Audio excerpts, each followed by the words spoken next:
Patty's Calculus Videos, written and performed by me, Patty Leitner.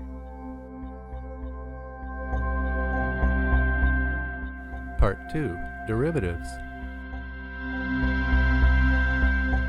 Section 2.7, Tangent Lines, Derivatives, and Velocity. Lesson 3, Instantaneous and Average Velocity. Part 2.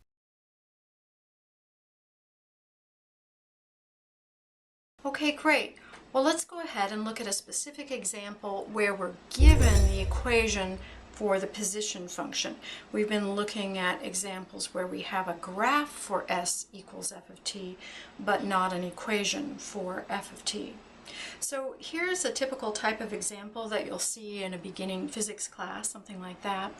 You decide to drop a pumpkin off the roof of the Chase building in Houston.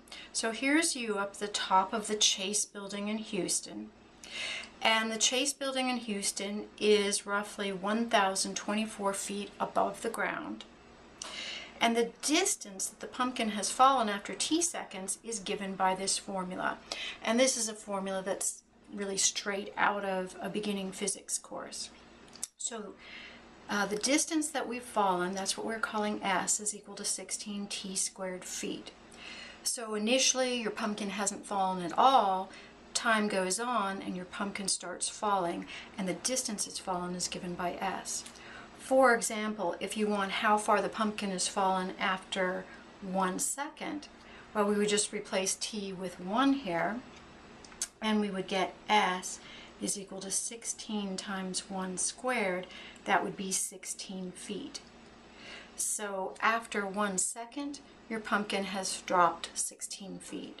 If you want to know where the pumpkin is after 2 seconds, you just replace t with 2.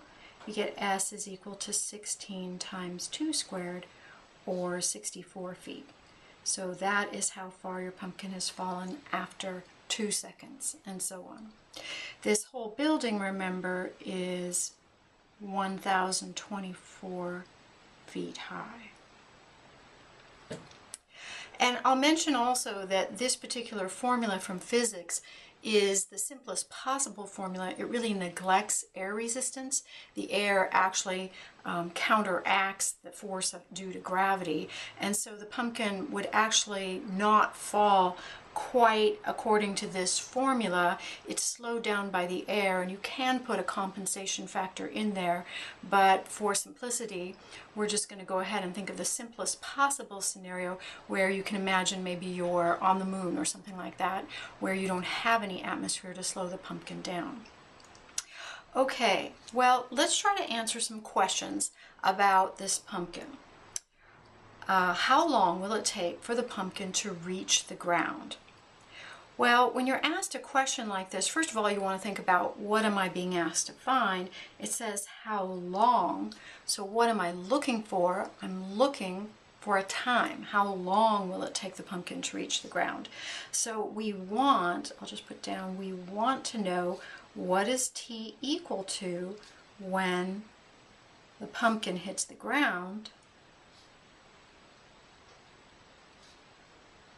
or reaches the ground. And what do we know about this situation when the pumpkin reaches the ground? Well, if the pumpkin starts out up here having fallen 0 feet and it gets all the way down to the ground here, how far will it have fallen? It'll have fallen the whole height of the building. So notice that the distance that it will have fallen is exactly 1,024 feet. So we want t when the pumpkin hits the ground. We ask ourselves, well, what information do we know about the moment that the pumpkin hits the ground down here? We know that the distance it's fallen is 1,024 feet. So we want to know what's t equal to when s is equal to 1,024 feet. Well, we've got a formula for what s is in terms of t. That's the formula we were given right here. So what I'm going to do is replace the s that I see with 1,024 and solve that for t. So I'm going to go ahead and say, well, we want s to be 1,024 and we want to figure out what value of t would make 16t squared equal to 1024. What value of t would solve this equation? Well, we can go ahead and solve for t squared to begin with by dividing both sides by 16. 1024 divided by 16 turns out to be 64. So I'm just going to continue this equation over here. We get 64 is equal to t squared. And what does that mean t has to be equal to? Well, actually there are two solutions. T could be equal to 8, and I guess that would be in units of seconds, since we were told that this is the formula for t in units of seconds. There is another solution though. What's the other solution? T could also be equal to -8 seconds. That's a perfectly good solution to our mathematical equation. Let's see, does that make sense in terms of the physical problem that we're talking about? Well, we can't really have a negative time in the physical problem that we're talking about. So for this application problem, we go ahead and cross out the -8. That doesn't make sense for a time to have a negative time. So we've answered the question. The pumpkin reaches the ground after 8 seconds. Okay, let's go ahead and look at part B of this problem. See if we can figure that out, and that is on the next page. So part B of the problem asks us to find an average velocity of the pumpkin. It says during its fall. So if we're talking about during its fall, what time period are we talking about? We're talking about from when you release the pumpkin at the top of the building. That would be at t equals 0 seconds. That's right at the start of our pumpkin dropping experiment. And the whole fall we just went through in part A and figured out it hits the ground in 8 seconds. So the entire trip takes 8 seconds. So I'm going to say it's going to be from t equals 0 seconds up to t equals 8 seconds. That's the time frame that we're looking at. Now here we're asked for an average velocity, and remember on the last page, the average velocity we said is really like the slope of the secant line. So that's the average velocity. And how do we find the average velocity? Remember we said we just do the change in the distance over the change in the time. If our distance formula is s equals 16t squared, in general we said the change in the distance is just our distance function evaluated at the later time, namely 8 seconds, minus our distance function or position function evaluated at the beginning time of 0 seconds. So it's the difference in the positions or distances over the difference in the time, 8 minus 0. Well, let's go ahead and try to fill those in. For this particular function, if I plug t equal 8 into this formula, I'll get 16 times 8 squared. That would be 16 times 64, which is, of course, going to give me that distance that was equal to the height of the building, 1024. That's how we found the 8 seconds. I'm going to subtract off where the pumpkin is at time 0. If I plug 0 into this function, I get 16 times 0 squared, or 0 feet. And that makes sense because initially when we throw this pumpkin off of this building here, it hasn't fallen any distance at all. And so its distance fallen at 0 seconds is 0 feet. And down below I have my 8, I'll put in the units, seconds, minus my 0 seconds. So it looks like in the numerator I end up with 1024 feet, and in the denominator I end up with 8 seconds. Well, what does that end up being equal to? If you use a calculator or just do a division in your head, we get 128 feet, and that would be per second. So our units there are feet per second. That's the average velocity of the pumpkin over the entire fall from the top of the roof to the bottom. But remember, again, that is just an average velocity. That's the kind of problem that we were able to do in algebra. Now we suddenly have the power to be able to find an instantaneous velocity. So that's what we're going to do next, is find the instantaneous velocity of the pumpkin at a particular instant in time, so at the instant that it strikes the ground. Okay, well, what instant does our pumpkin strike the ground? We said it gets down to the ground in part A. We said that happens at t equals 8 seconds. So notice that it strikes the ground at time t equals 8 seconds. And what we want then is the instantaneous velocity of our pumpkin at that moment in time. So it falls, falls, falls, falls. At each instant it has some velocity. We want to know how fast is it falling just at the moment that the pumpkin strikes the ground, just before the ground stops it. Well, let's go ahead and see if we can think about how to do this. We said that we really want the instantaneous velocity at time t equal 8. That would be the same thing as the derivative of our distance or position function at time 8. What I'm going to do is go ahead and find f prime of t in general, and then at the end of that process I'll go ahead and plug in t equal 8. So this would be equal to the instantaneous velocity at time t equal 8 seconds. But let's go ahead. I think it's a little bit easier, or perhaps more useful in case we're asked anything else about this particular scenario, to go ahead and find f prime of t for a general t, and then just plug the t equal 8 in at the end of that process. So what is f prime of t? Well, remember that in our case, f of t is our position function, and that's equal to 16t squared. So we'll keep that in mind.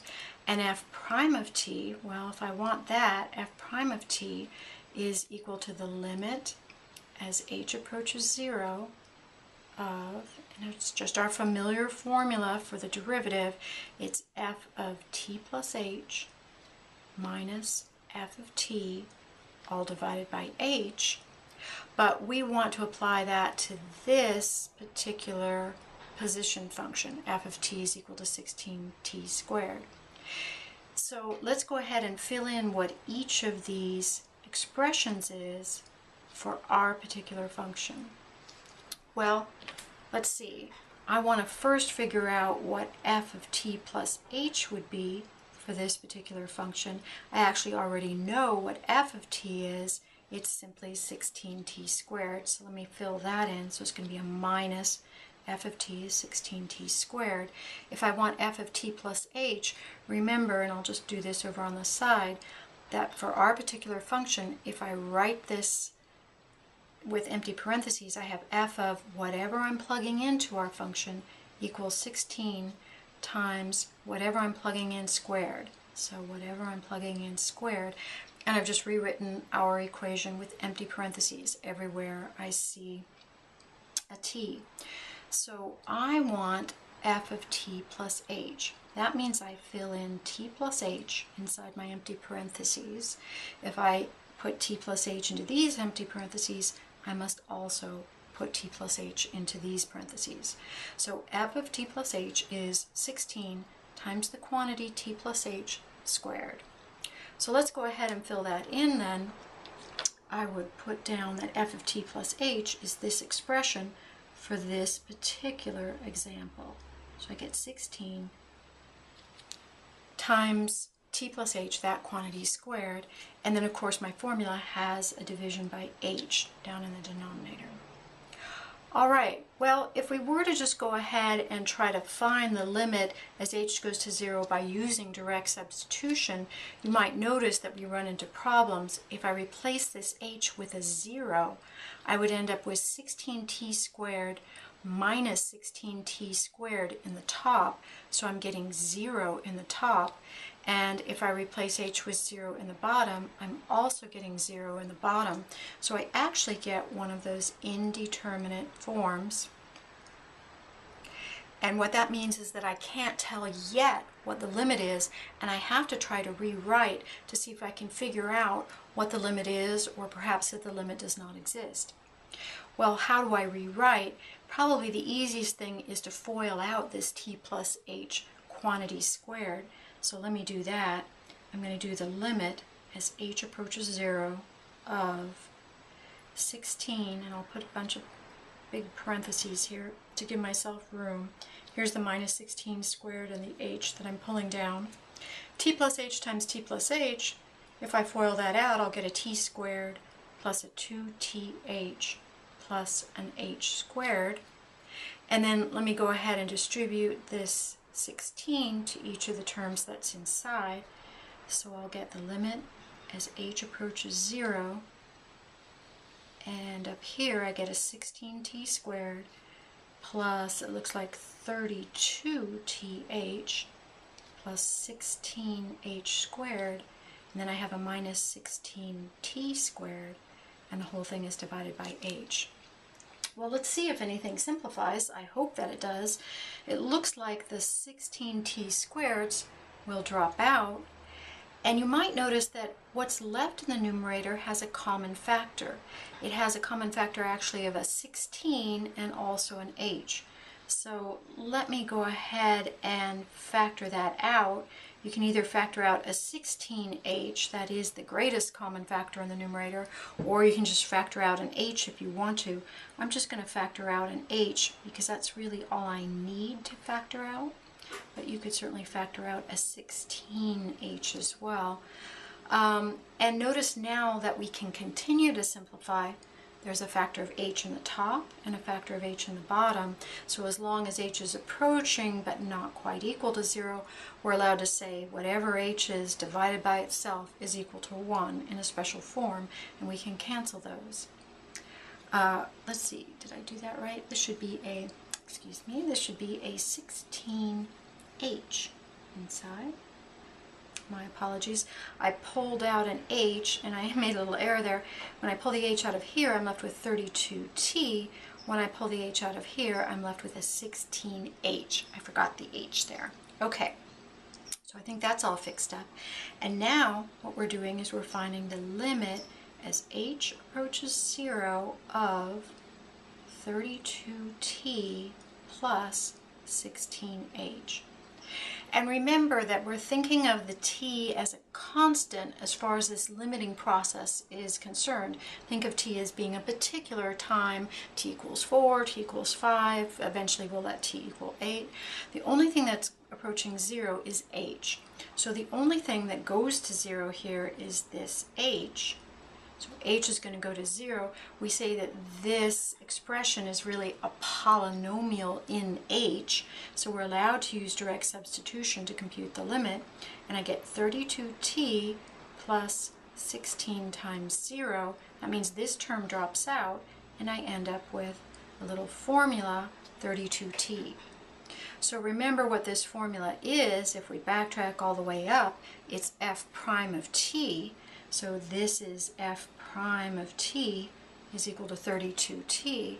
And remember that f prime, the derivative of our position or distance function, is exactly the velocity function. It's v of t.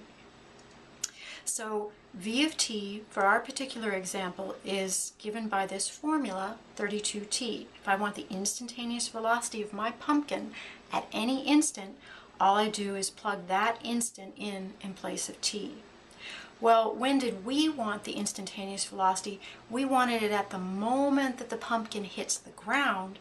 We said that is when t is equal to 8 seconds. So if I want the velocity at 8 seconds, all I do is plug 8 in, so I'm going to do f prime of 8. And we just figured out that's 32 times 8, and that would be equal to, well, let's see, 32 times 8 would give me a value of 256. The units are exactly the same as the units of average velocity. They're just the units of velocity, which would be units of feet per second. So the instantaneous velocity of the pumpkin when it strikes the ground turns out to be 256 feet per second. That's as opposed to the average velocity over its entire trip. That's what we found in part B, and we said that's equal to 128 feet per second. I'm going to ask you a question. Does it make sense that the average velocity over this whole time period from t equals 0 seconds when we drop the pumpkin until it hits the ground at t equal 8 seconds, does it make sense that that average velocity is smaller than the instantaneous velocity when the pumpkin hits? Well, if you've watched things fall during your lifetime, you may have noticed that when you drop something like a pumpkin off of the roof of a building, it falls not at a constant rate, at a constant speed or constant velocity. It actually falls faster and faster and faster. If you jump out of a plane, hopefully with a parachute, until you open your parachute, you initially have a velocity in the downwards direction of 0 when you first leave the plane, but gravity acts on you, and what happens? You fall faster and faster and faster. Now, in reality, even if you didn't have a parachute, we do live on a planet with an atmosphere. That atmosphere will act to slow you down, and that's why you get to what's called terminal velocity if you were to just jump out of a plane without a parachute. But in our example, remember, we were neglecting the friction due to air. We were assuming that we were dropping a pumpkin off of a building, say on the surface of the moon, where there is no atmosphere, there's no air to slow something down, and so there's no compensating factor, and the pumpkin would just simply fall faster and faster and faster. It would not reach a terminal velocity, and that's because there's no air resistance that is counteracting the pull of gravity. Okay, well, let's just go ahead, even though we weren't asked to, we're going to go ahead on the right hand side here and graph a picture of what we found in part B as opposed to what we found in part A. Remember in part C. Remember in part B here, we were looking at the average velocity, and we said that was really the slope of a secant line. Well, here's my curve, f of t equals 16t squared, or if you want to, you can think of it as s. The position or distance that the pumpkin has fallen is equal to 16t squared.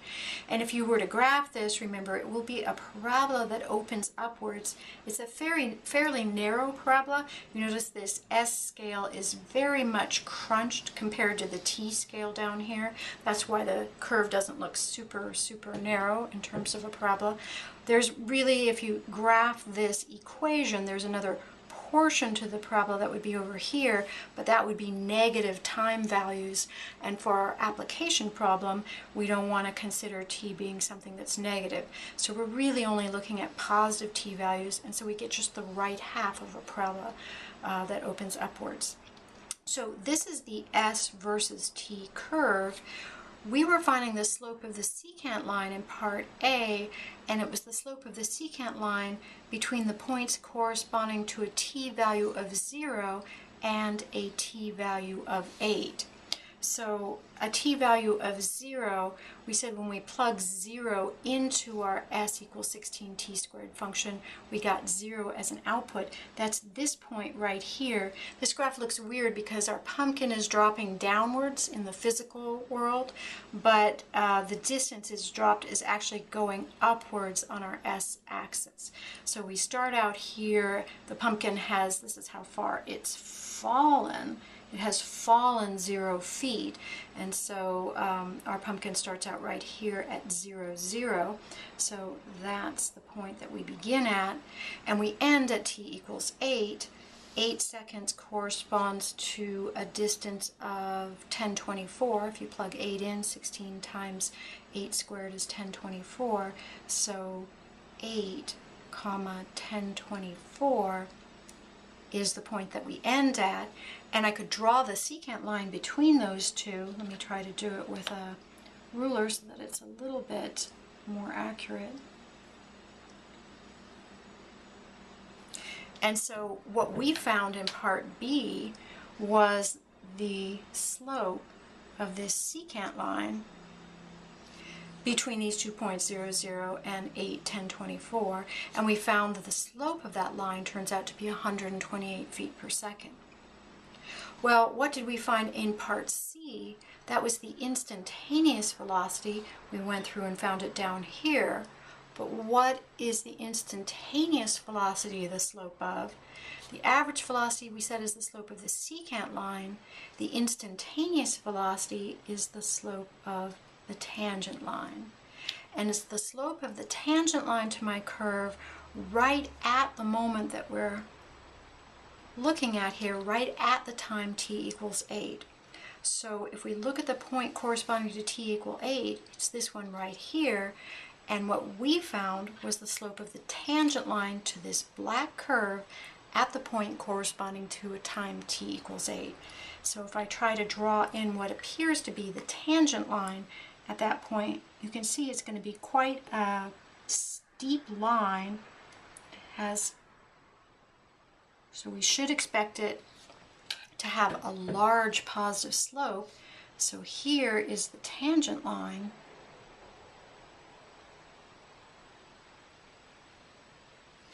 And remember, we said that the slope of that tangent line turned out to be 256. The units on it are feet per second. So the slope of this line, we can see, yes, indeed, the slope of the tangent line at 8 is quite a bit steeper than the slope of the secant line. That corresponds to the fact that the instantaneous velocity at 8 seconds is a lot larger. It's 256 feet per second as compared to the average velocity over the entire course of the pumpkin's fall, which was only 128 feet per second, the slope of this green secant line. Okay, well now we're going to go ahead and try to generalize a little bit from this idea of position versus time functions, how the distance is changing compared to the time. We're going to extend that idea to other kinds of things that can change in time, or even other kinds of things that can change with respect to a different input variable other than time. So we've talked about how fast distance is changing. That gave us a velocity, and now we want to extend that concept to how fast other types of quantities other than distance are changing in time, or in fact with respect to a different variable.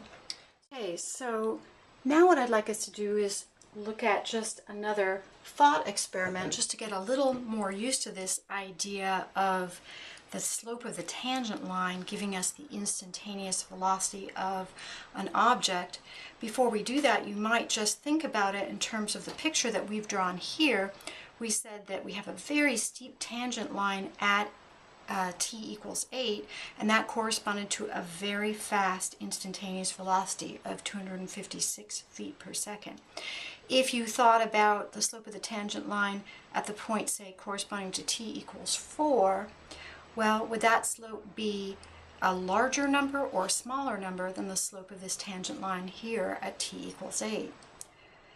Well, if we thought about the tangent line right here, it looks as if we would have something that is not as steep as the tangent line at t equal 8. So we would expect this to have a smaller slope. You could actually check that by plugging into our formula for the slope. You'd have 32 times 4, which would be 128 feet per second. So yes, indeed, this has a smaller slope. So the slope of the tangent line is less here, and our pumpkin is falling at a slower instantaneous velocity than it does at t equal 8.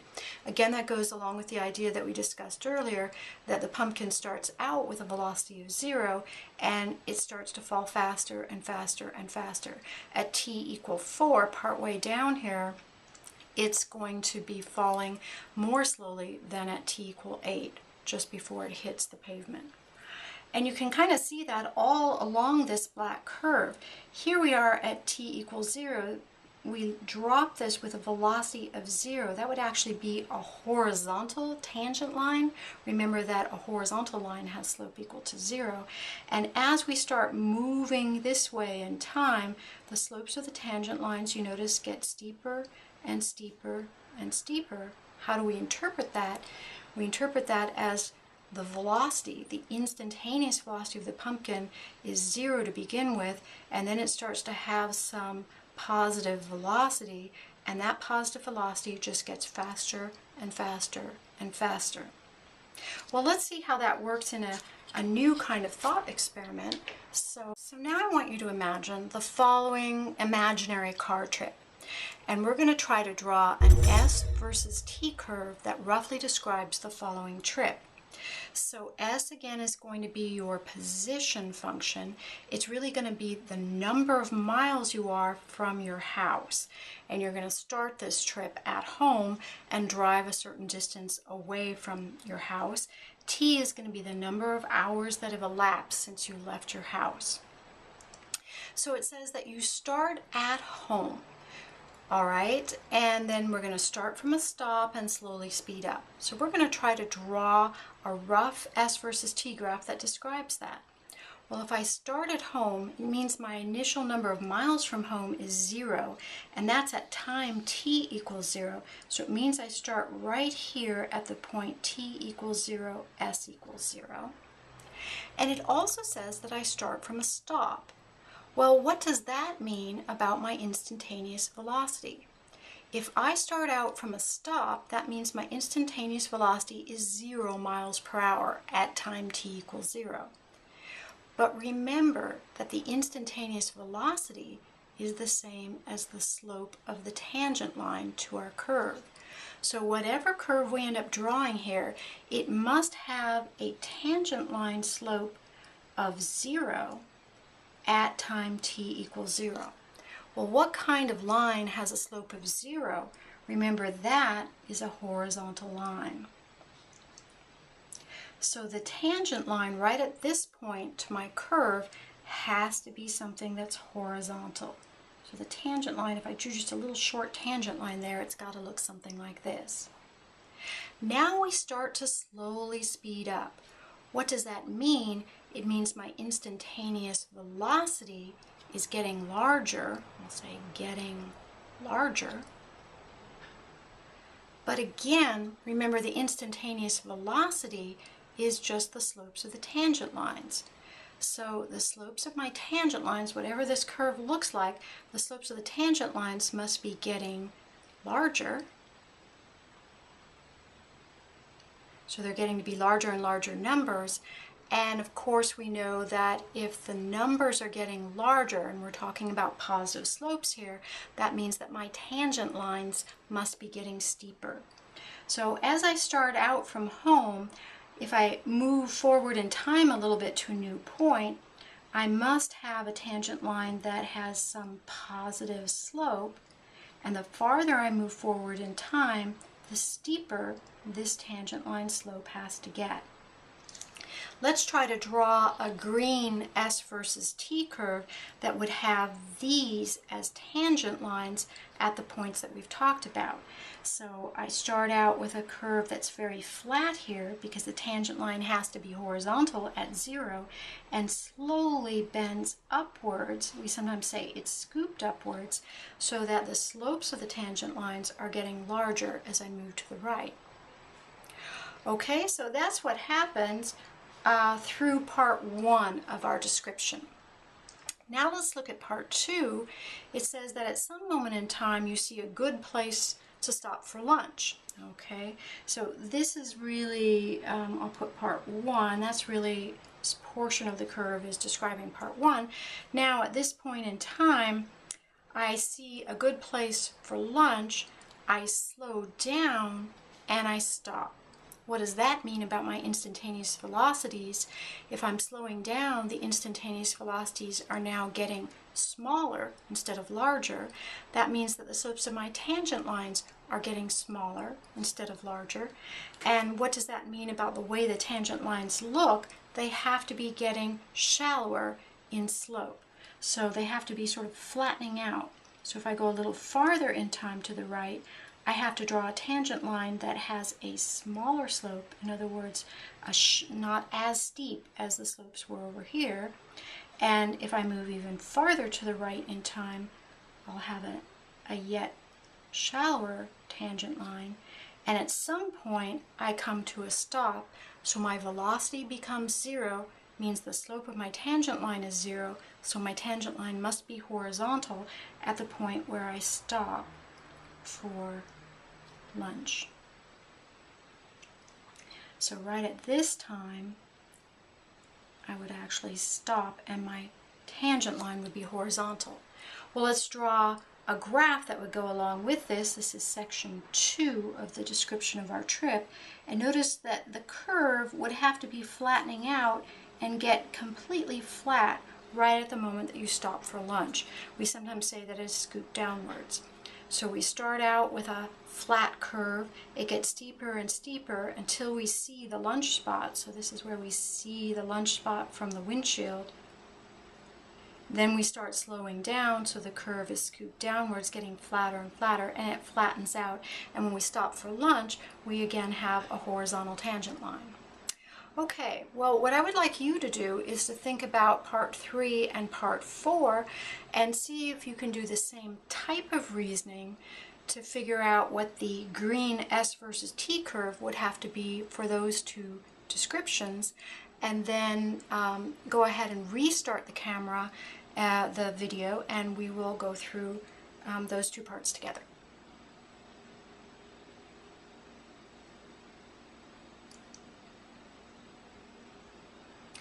Okay, well, let's go ahead and go through part 3 together. It says that you've stopped for lunch and 1 hour later you start up again. Well, let's think about what's happening in that section where you are stopped. It means that all through that time, this is sort of a 1 hour period, so this is the 1 hour later when you start up again. During that time for lunch where you're stopped, what's true about your velocity is equal to 0. You're not going anywhere. So when we draw the tangent lines in this 1 hour period where you're stopped for lunch, they would all be horizontal tangent lines. Your velocity, your instantaneous velocity at each of those times is just equal to 0. And the only kind of curve that could follow that and have a velocity of 0 through that time period would be one that is actually a horizontal line. So our green S versus T curve flattens out, and during your lunchtime, it's just a horizontal line. It should sort of make sense if you think about it. During that 1 hour of time period, time marches onwards. So we go onwards in the T direction, but your distance from home does not change. Maybe your lunch spot is 10 miles from home, and you don't move away or towards home while you're stopped eating your lunch. So you just stay at this level of 10 miles from home during that whole period. So then, when you're done with lunch, you start up again. And notice that you speed up until you get to an instantaneous velocity of 60 miles per hour. Well, after you leave your lunch spot, then, you start speeding up. So that's similar to what happened when you left home, and we should have something that's a green curve that's getting steeper and steeper. The slopes of your tangent lines have to be getting larger as you speed up, and therefore the tangent lines have to be getting steeper, and our curve must be bending upwards or scooped upwards like this as we leave our lunch spot, starting at a velocity of 0, then getting slowly faster and faster. And then it says you get to an instantaneous velocity of 60 miles per hour. Well, if this is your velocity, it's also the slope of your tangent line. So what does that mean? It means that at some point, when you get to 60 miles per hour, you just stay at that velocity. It means that you stay at the same slope of the tangent line. So you speed up until you get to a tangent line slope of 60. And then you have a whole bunch of tangent lines that are still exactly the same slant, the same slope of 60. So at all of these different times, you want to have a tangent line that has a slope of 60, and the only way that can be true is if your green curve becomes straight a straight line through this section slanted at a slope of 60. In other words, if I go 1 unit to the right in the t direction, I go 60 units up in the s direction. So our curve actually turns into a straight line with a slope of 60 through that little section. Okay, so let's go ahead and see what happens after that. You keep to that speed, so that's this section right here where you're keeping, I'll put down, you're keeping at 60 miles per hour.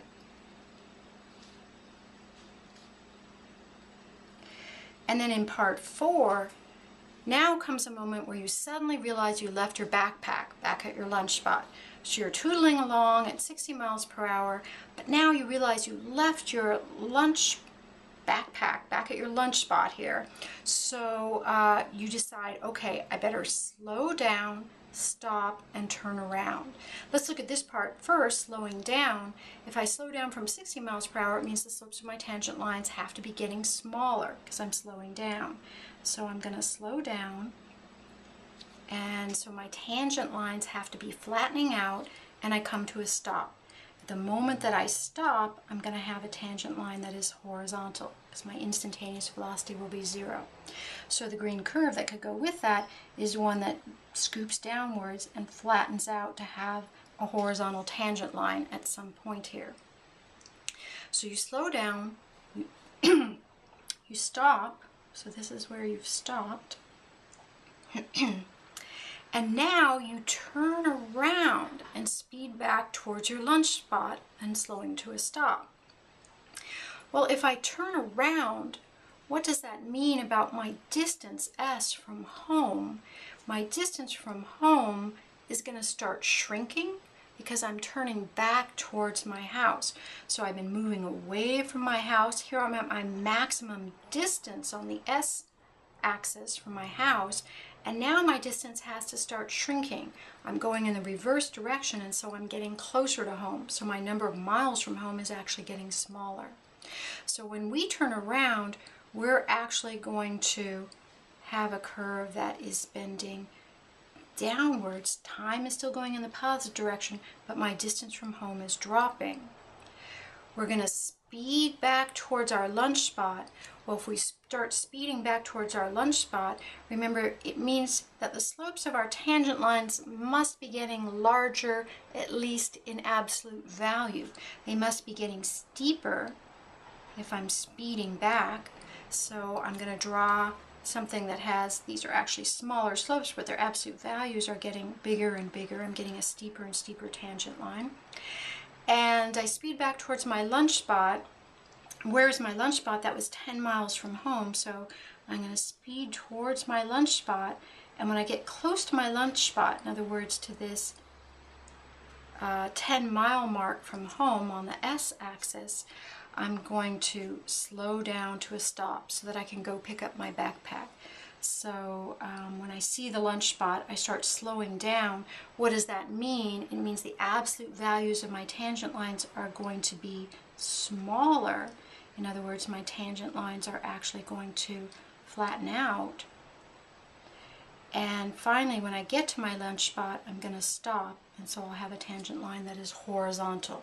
My instantaneous velocity is 0, and a slope of 0 would be a horizontal line. And now I'm back 10 miles from my house at the lunch spot. So that sort of gives you an idea of how you can describe an S versus T curve just by thinking about the slopes of the tangent lines to that curve. In other words, thinking about the instantaneous velocity at every moment in time and remembering that that's the same as the slope of your tangent line.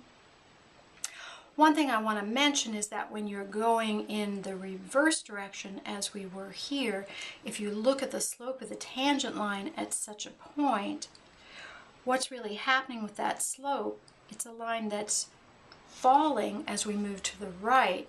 So maybe we go 1 hour in the t direction and we might be losing 50 miles. So I'm going to put a negative 50 in the s direction because our change in position from home, our change in distance from home, is going to be a negative change. We're losing distance from home. So the slope at such a point might be 50, I'll put a negative 50 miles over 1 hour would be a negative slope.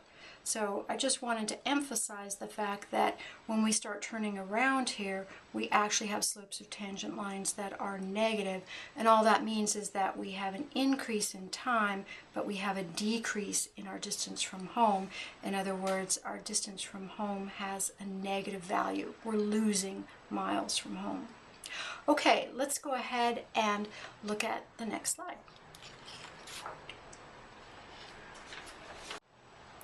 Well, the next thing we're going to do is to try to extend our ideas that we've been talking about in these last few pages.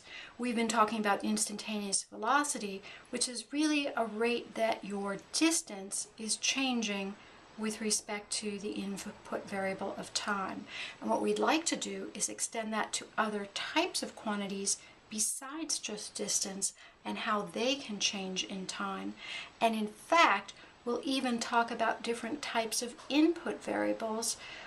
Instead of thinking of distance as changing in time, it could be distance changing with respect to some completely different type of input variable. So we're going to be expanding and generalizing on these ideas of one quantity changing with respect to another. So let's go ahead and look at the next slide and see how